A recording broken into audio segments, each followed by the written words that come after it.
what's going on, y'all? T-Bob here. And Jake as well. And you're about to watch a little OTB LSU. We're going to give you all the latest, greatest between LSU football, baseball, women's basketball, softball, and everything in between. Bottom line, if you want to talk Tigers, keep it locked, subscribe, like it, and we hope you enjoy That rotation is one that I think you'll see a little bit different. I'm not just talking about Caden Durham, which we will certainly get to him because, my God, I've been calling for, you got to get more than the play gives you, which he did, which we'll get to. But even on the broadcast, I didn't even mean to. It just kind of happened organically. I'm like, hey, they're falling into a tendency. Like, from up here in the booth, I can tell when which running back is in for, what kind of play. Yeah. And that was in the first half. They did a really nice job of adjusting to that in the second half because then they mixed it up. But in the first half, it's like, all right, well, if Caleb Jackson's in the game, he's either free release or getting the ball. Josh Williams is your protector. He's going to be in there on third downs. He's either blocking or getting out into a route.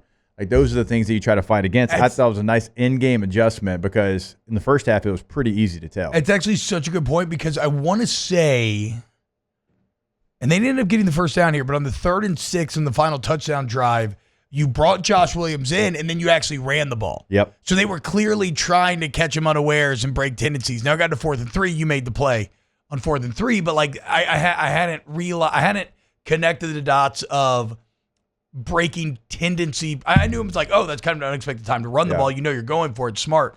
But I hadn't connected the dots of you're also breaking personnel at that point. Yeah, because of Josh Williams being in there, the situation, you're thinking, okay. It's a pass. Yes. And then also, like you said, you're going for it, and so let's make it a more manageable, or we can bust it because remember, Caden Durham's first touchdown run, that was a 3rd and 9.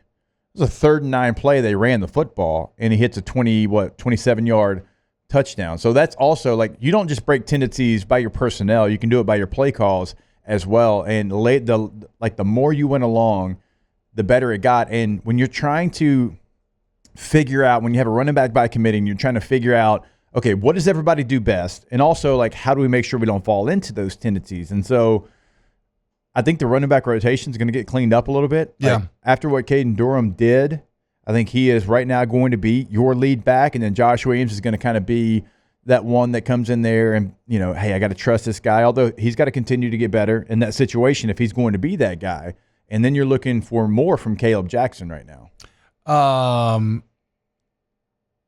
And I thought Josh Williams did a bit better with the ball in his hand than I felt like live on Saturday. Caden Durham obviously did the best job. Josh did okay. But, yeah, we got to talk about Caden Durham, man.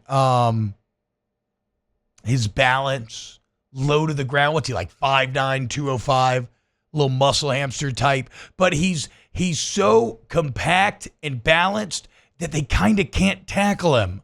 That, you may be way bigger than him, but he's such a small target. It's almost like work done where it's you just can't Clyde used to be too. Yeah, you can't. Yeah, exactly. It is like Clyde used to be more. That's a more apt comparison. You can't get a good shot at him. And he's got sweet feet. The play that we should show, Jake, if we want to show sweet feet, is a gap scheme that worked at the end where the end zone view, it's unbelievable. I can clip it. How he manages to leap over a tangle of feet in the backfield, make this quick, choppy feet cut, and then get out for a 20, 30-yard gain. So, okay. The thing that you have to do if you want to be a good running back, a great running back, an elite running back, whatever, at any level, but certainly at this level, the offensive line is going to hopefully do their job. But the thing is, the defensive coordinators, they get paid too. And now the players, they get paid. Okay, so you're going to have to do more than the play gives you. You have to. Yeah. You can't, if the play gets you 3 yards and you get 3, that's not good. That is not a positive play. In fact, if you were getting graded in the NFL, you get a negative check mark. Okay?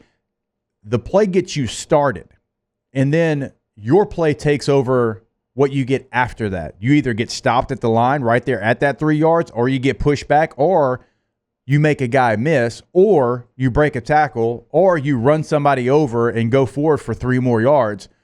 They were missing that, and you have to have that. The offensive line is going to do their job to a certain point, and then you have to take it over.